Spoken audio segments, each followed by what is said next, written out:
Hello, everybody, and welcome to another episode of United Talks Podcast. And today we're going to be doing a match preview for the game between Brentford and Manchester United in the Premier League. And we're going to be um, basically, breaking things down and doing justice to the game.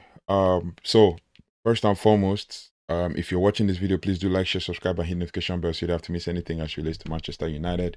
We continue to try as much as possible to create community within the space, and as we build our community together to have conversations and talk about things. So we're going to just be breaking down things as we go. But yeah, let me know your thoughts and feelings in the comment section, and thank you so much for all those comments we've been receiving and all those encouragements and encouraging words we've been receiving. And we'll continue to grow and continue to evolve as a community together. So yeah, Brentford versus Manchester United. We're going to do a deep dive, as is with the culture, for the match preview. Basically, for the current standings of the team, both Brentford and Manchester United sit at the bottom half of the table after 5 games. Man United are 11th with 7 points. Brentford are 17th with 4. So for context, basically, Brentford's 4 points Brentford's 4 points this season is their worst ever 5-game start in the Premier League, and United's haul after 4 was the poorest since 1992-93 season. So Brentford have already, basically shipped 10 goals.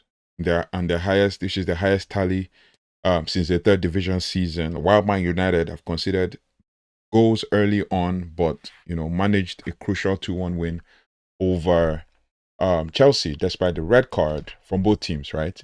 In short, both sides are under pressure. Brentford have struggled to hold, leads, dropping 8 points when leading, and United revived, offense. They lead the league in shots and have boosted their XG from 1.33 to 2.03 per game, and have yet to translate into a convincing away record. Now, which begs the question, because I have some stats to show for this, but it begs the question: is Man United's attack improving? I saw the Athletic article, and I took a screenshot, and obviously it was ranking Man United's attack. If you look at it, Man United's attack from, basically, when it comes to shots. So compared to last season, in shots, we are at 15.8 shots, which is basically per game, and we're ranked first. And then last season, we're ranked 6th. In XG 1.9, we're ranked first. Last season, we're ranked 12th. Non-penalty XG 1.6, we're ranked 2nd. Last season, we were ranked 12th. Passes into the final third, 33.8. This season, we're ranked 6th. Last season, we're ranked 10th. Passes into the penalty area, 10.6 per game. This season, we're ranked 12th, 2nd. Last season, we're ranked 10th. And touches in the penalty area, 27.6. This season, we're ranked 4. And last season, we were ranked 10th. So the question, it still begs the question: is Manchester United's attack improving? Because you could say multiple things with regards to that. You could say, oh, that Manchester United is not like actually delivering and all of that, but the stats show that we're actually delivering. And when it comes to head to head, before we go into like how Brentford play and all of that, head to head and historical trends, basically Brentford have enjoyed recent home success against Man United. They've enjoyed recent home success against Man United, and obviously they won 2 of the last 3 Premier League meetings at the Gtech Stadium with 1 draw, and have lost 1 of their last 6 home league games overall, won 3 and drawn 2. By contrast, United have struggled in London. 15 defeats with their 24 visits underlines that concern. United did edge in a 4-3 thrilling win at Brentford in May 2025, but will be wary of complacency if they were to lose again. It would be only the 3rd time they've dropped back-to-back games against the Bees in history. Both sides have been keen on goals In this fixture, United have scored 11 of the last 13 meetings, suggesting another open game. So we're going to just basically give you some head-to-head context, and then you can now understand where we're headed. With regards to head-to-head context, Brentford basically, um, Brentford and Manchester United have faced each other 21 times, with Manchester United having the advantage, 11 wins, and against 7 wins from Brentford. At the Gtech Community Stadium, Brentford has an advantage in duels against Man United, 5 wins in 10 games. Man United has 3 wins. In the English League, there have been 14 matches between the two teams, with 4 wins for Brentford and 2 draws between both teams, and 8 wins for Manchester United. Still speaking on the stats and everything in between, we can point to the fact that Man United have basically struggled against Brentford, and that one is not it's not an unknown fact. Basically, if we're looking at the stats, we could see that basically Brentford at 12th, Brentford at 17th, Man United at 12th with 4 points. But if we also look at now, for away form and home form and everything, away from home, Manchester United comes from 3 consecutive games conceding goals. While away from home as well, Manchester United comes from 3 consecutive games without winning. And Manchester United currently has 1 loss in the last 5 games. Manchester United also comes from 6 consecutive games conceding goals. At home, Brentford comes from 3 consecutive games scoring goals. At home, Brentford also comes from 2 consecutive games without winning. And at home, Brentford also comes from 3 consecutive games without losing. Brentford comes from 7 consecutive games scoring goals, and Brentford comes from 4 consecutive games conceding goals. Brentford also comes from 4 consecutive games without winning. Now, speaking further on those stats, the last time Manchester United, the last time both teams played, it ended Brentford winning 4-3, as I said earlier. But with regards to players available, they have Paris Maghoma with an unknown injury. Manchester United also same thing. Manchester United, you look at the lineup that both teams used to play in the last game, you could tell that Man United had at least a decent squad, for that game. So speaking of other stats that we can actually focus on with regards to both teams and how they fared, or that we're going to, look at stats with regards to head-to-head and all of that. Man United have 2 wins to Brentford's 1. This is stats in Premier League 25-26. Brentford doesn't have. Brentford has only 1 win, and there have been draws between both teams. There have been draws for both teams. Man United has 1 draw. Brentford has 1 draw as well. And Man United have lost 2. Brentford have lost 3. That's why they have 4 points. We've both scored 6 goals each. We've both conceded. They have conceded 10. We've conceded 8. And this is according to Playmaker. So you can check out the stats online. I found it basically Playmaker on OneFootball as well. Goals conceded, goals average 1.20 both sides. Expected goals per game 2.15 to Brentford's 1.25. And then shots per game. Shots per game is basically 8.2 for Brentford, 16.2 for Man United. Corners per game 5.2 for Brentford, so they use set pieces, and then 5.0 for Man United, and then obviously the rest is just basically market value and stuff. Brentford's this season 2 wins, 2 draws, 3 losses, 7 games. Man United this season 2 wins, 2 draws, 2 losses from 6 games. So yeah, it is like 33% win percentage, while Brentford are into 9%. So there's a high chance that Man United will deliver in this one. Speaking of the last 5 games, as I said earlier, Brentford have 1 win and 3 losses with 1 draw. Man United have 1 win, 2 wins, 1 draw and 2 losses in the last 5 games in the Premier League. And in all competitions, Brentford have 2 losses, 2 draws and 1 win in the last 5 games. Man United have 2 wins, 1 loss and 2 draws the last 5 games. If you include the Grimsby Town game, that was a draw, but it's kind of like a loss. Like I said earlier, 7 wins from Brentford to Man United's 9 wins and 4 draws between both teams. And the last game we played, we lost 4-3. And the game before that, 2-1, we beat them. And the one before that was a draw. So in the last 5 games, we have played Brentford. We have won 3 games actually. Won 3 games. We have lost, we've drawn 1 and then lost 1. So there's a chance that we have a good record against Brentford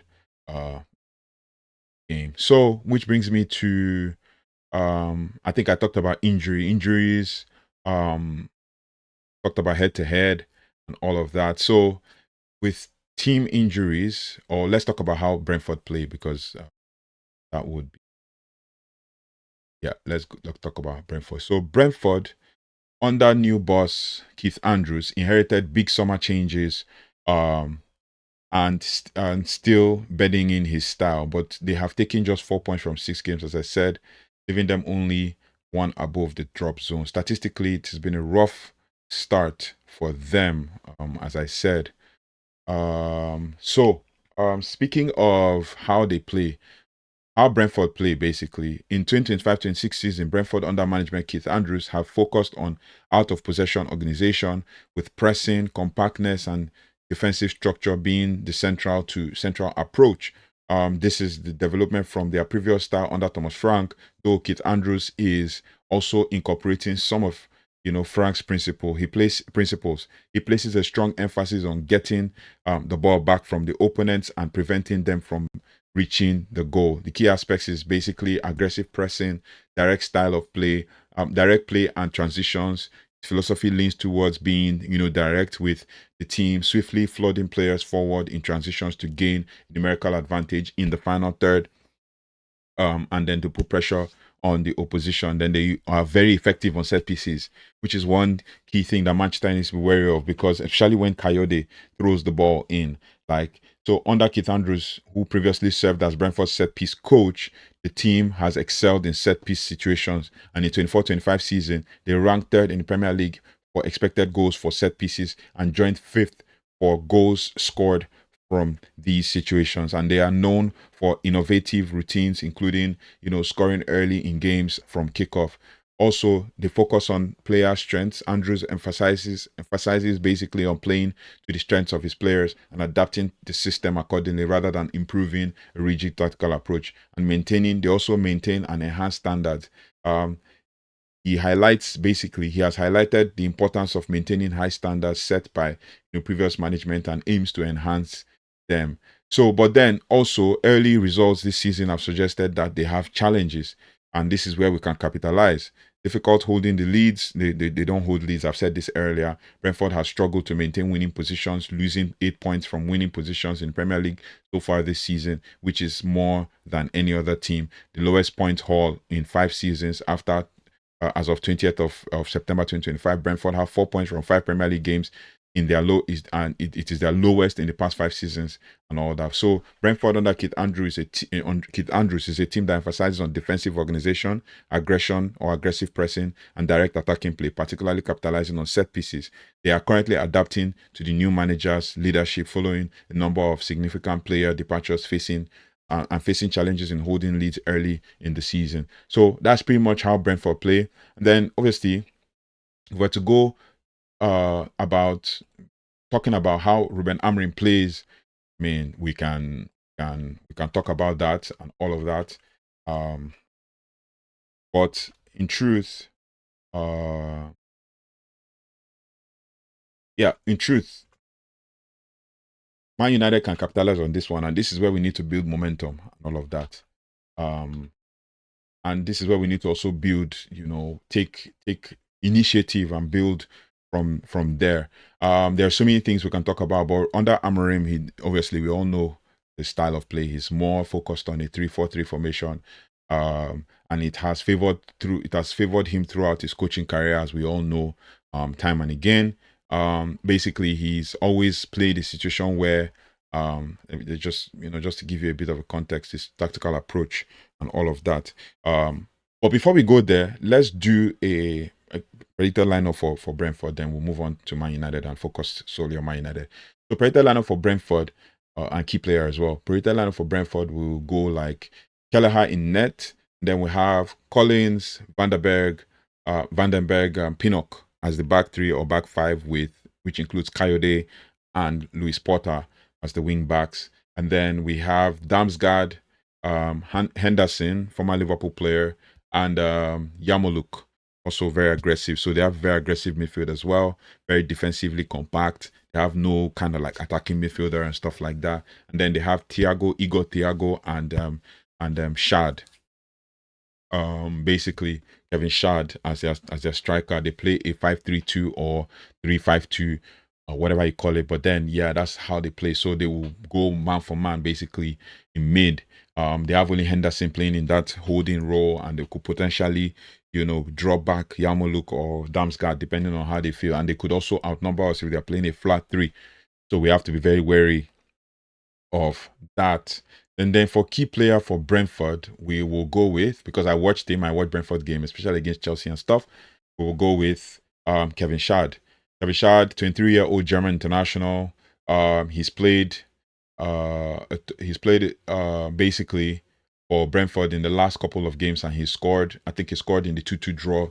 Chelsea, they lost to Fulham as well. So I think he played 90 minutes in the last 3 games. He's played 90 minutes. And then the one before that, where they won Bournemouth in the EFL Cup, that's the Carabao Cup, he played 59 minutes. So he's an informed player. I think he scores goals. He scored against us last season as well.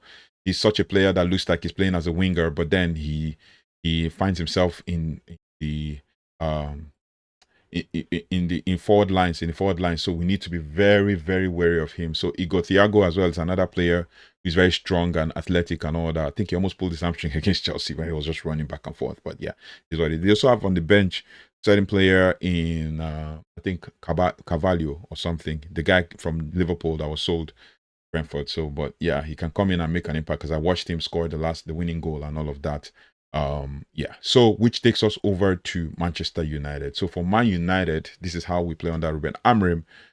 It hasn't basically, many people have said it hasn't translated well, but obviously here's a breakdown of the playing style. Basically, Amorim's preferred formation is 3-4-3, more especially a 3-4-2-1. And the system features a 3-man defense, 2 central midfielders, 2 attacking midfielders, playing in the half spaces, and a lone striker. In possession, they build up, and in possession they focus on build up, which is play typically starts with a back three, and then the central center back joining the midfield line to create a diamond shape, facilitating ball progression through the center. And then the midfield 2, that's central midfielders, are responsible for controlling the rhythm of the game and providing passing options, while the attacking wing backs, which is the main focus of this formation, with width, are high and wide to stretch the opposition defense, while the attacking midfielders occupy half spaces to support the striker. While out of possession, they focus on pressing. They enjoy aggressive pressing, an aggressive pressing strategy, aiming to win the ball high up the pitch. And their defensive shape, when unable to press high, they drop deep into a compact 5-3-2 or 5-4-1 mid block. So basically the roles are different, but critics also have suggested that Amorim's system, though effective in Portugal, may not be suited for the high intensity of the Premier League, which is a blatant lie, because in truth many other teams are using it, including Crystal Palace, but we're criticizing them for using a 5-3-2 or 3-5-2. And then it looks like even Brentford are going to be using similar style, but theirs is more focused on a 3-5-2 instead of 3-5-3, or 3-5-2 instead of 3-4-3, right? So it's still the same. Can still morph into a 3-4-3 if Shad drops into the mid and plays as an attacking mid, and then we have a 3-4-3. So it depends on how you see it. But teams are employing man-to-man marking and compact defensive shape have actually found success against Man United under Amorim if they do a man-to-man marking. And there have been questions about whether the current squad fully, supports Amorim's tactics, but it is what it is. Now, the goalkeeper question also looms large as well for Amorim. But the question will now be, does he give St. Alarmans his Premier League debut, or stick with Altaban there. Defensively, without Lisandro Martinez, and then possibly Dalo, which might also be too soon for him to come, but I watch training videos and he's there. United can kind of look fragile because we also didn't see Nunes Mazraoui, and I just talked about him yesterday. And now I hope he's just maybe a pull or knock and he'll be back again. But the big task ahead is stopping Kevin Shada, and basically Igor Thiago from scoring, and basically a fullback, especially with defensively the long throws, especially from Coyote and stuff. Now, for predicted lineup for Manchester United, I thought about this a lot, and I thought about the most sensible lineup we can actually go for. And as I said, always sensible, but hopefully there will be some changes, which I expect Amorim to make. I'm not scared of him making changes, but this is my predicted lineup for Manchester United. And that will be basically Altaban in net, Maguire centre back, because he played against Chelsea and was subbed off later on. He played really well against Chelsea. Luke Shaw left wing back. Left centre back, and then Matheus de Ligt right centre back. Many people will not like Luke Shaw to play in this game, but obviously he played well against Chelsea, so he should play this game. Maybe it might be a situation where Luke Shaw actually is dropped for another player, maybe Lenny Euro or something, but we shall see. Or maybe even Nusa Mazraoui, so that Ahmad can play as a wing back, but we shall see. For Altaban and Senna Lamans, obviously, it depends. There are rumors that are circulating, it's from Sam Lacoste from The Sun. We might not know how true that is, but they say Lamans, insiders are saying Lamans is tagged as the Iron Dome, one of the players that could really do well for Manchester United, especially if he's given a debut. And then obviously in midfield we have Kobe Menu, Manuel Gatti. Casemiro has a red card. Cunha is just back from injury. I think Ahmad sits out this one depending on how he feels considering what has gone on over the weekend. Patrick Dogo as wing back, Nusa Mazraoui as right wing back as well. And then we have Bruno Fernandes playing as one of the 10s, then Bryan Mbeumo playing as one of the 10s, and then Benjamin Sesko continues his adaptation into playing for Manchester United. So basically, another thing we can focus on is key player for Manchester United. Now, the key player for Manchester United in this time. So first and foremost, let me know your thoughts and feelings in the comment section. What do you think about this game? How do you think, especially this lineup, what do you think about the lineup? I know most of you say that Man United should not, Amorim should not start Luke Shaw, but we know he's going to start Luke Shaw. He likes Luke Shaw. He likes a left centre back to play on the left. He likes a left-footed player to play on the left centre back row. So yeah, for key players to watch for Man United, for me, I will go with Bryan Mbeumo. He has been in good form. He has been helping out. He has been doing really well with regards to how he plays and stuff, right?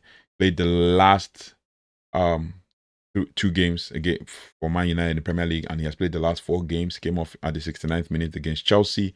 The 6-year-old international Cameroon international has been doing really well, stretching the field, and he has 2 goals this season already, as opposed to Bruno having 4 and stuff. So, it is, pretty interesting. But, Bryan Mbeumo is expected to be the key player for me, for Manchester United, because he's performed really well.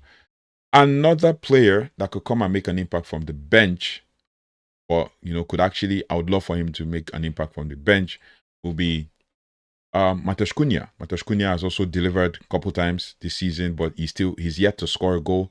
He's yet to deliver and all of that. But I believe that he can deliver in this game. This game is going to be a stretchy game, and they're going to do a mid to low block. So it will be good for us to actually take advantage. But also Bruno Fernandes, creative fulcrum, is likely to, to partner, Mbeumo, or if he played in the midfield, Manuel Gatti, because then up front, Benjamin Sesko, hopefully he gets a goal, gets his first goal, and then we can all rest. But we have dangerous finishers already, like Mbeumo, Sesko. I watched training and they were doing really well. Mbeumo, Sesko, Cunha. He faces his Mbeumo, for example, faces his former club, as I said. He's one of 3 players who have faced Brentford, but played for both Man United and Brentford. for his with his reserve. Notably, Mbeumo faces his former club for the first time since his move to Man United in the summer, adding an intriguing subplot, and I hope that the fans don't boo him as well. Defensively, we have Lisandro Martinez out, obviously, so we are Lenioro. I don't know if Amorim will want to start Lenioro, but Luke Shaw at left centre back, as I said, would also be key. And then obviously the battle between Henderson and Ugarte would be key also to watch if Ugarte is gonna block Henderson's passes and stuff. And then with regards to that, now, which takes me to my prediction, and this matchup feels very poised and early. Both sides, it feels evenly poised, and both sides are defensively vulnerable. Brentford's organizing issues, United's away woes, and plenty of attacking quality. So the goals for both ends are likely. Now the home crowd will be very excited. Will be for Brentford. But they've been tough to beat at the Gtech as well. But United have the firepower to respond, considering the similar form and strong home trend for the Bees. Many analysts would tip a draw. They would tip a draw, but basically for me, this is what I would tip. We expect and believe that it will be tight. And I will say, seeing as there is a consistent trend of Man United conceding goals through set pieces, I feel like Manchester United is going to win this game 2-1. 2-1. It's looking like the last game I predicted Man United were going to beat Chelsea 2-1, and he ended 2-1. Man United scored 2 goals and they conceded 1. What I said was that Chelsea were going to score first, and the Man United were going to equalize and they scored 2, but scored first. Yeah. So hopefully our high press, our high intensity, our high everything is going to come through for us, and then we'll win 2-1. Let me know your thoughts and feelings in the comment section as we build towards this. I like I said, I'm going to give you like 4 strategies in which Man United can win Brentford. Let me just get them. So 4 strategies or 2 strategies. Let me just give you 2 strategies. First, Manchester United must remain compact defensively, especially in the midfield and in the striker position, especially when we in transition. Mbeumo's runs, Bruno's passings will be key for Manchester United. Amorim's side also needs to deliver a big performance to increase the momentum that we have to give us 2 straight wins back to back. For whoever starts in goal, we need to withstand Brentford's high press and Brentford's counter-attack, because they take pleasure in counter-attacks. We expect that Brentford will try to play through our midfield with long passing to Shada. So centre backs, that's why I feel like De Ligt was going to play in that one. Centre backs we need to match the pace, and Luke Shaw also will need to match Igor Thiago's pace, because they might exploit us, especially when they try to isolate our fullbacks. And then also try to use Damsgaard during in between the lines. They can also carve out high quality chances, especially with immediate counter pressing after turnovers, and it could try to suffocate us, especially when we are doing vertical transitions. So we need to be defensively astute. We also need to be focused and not give up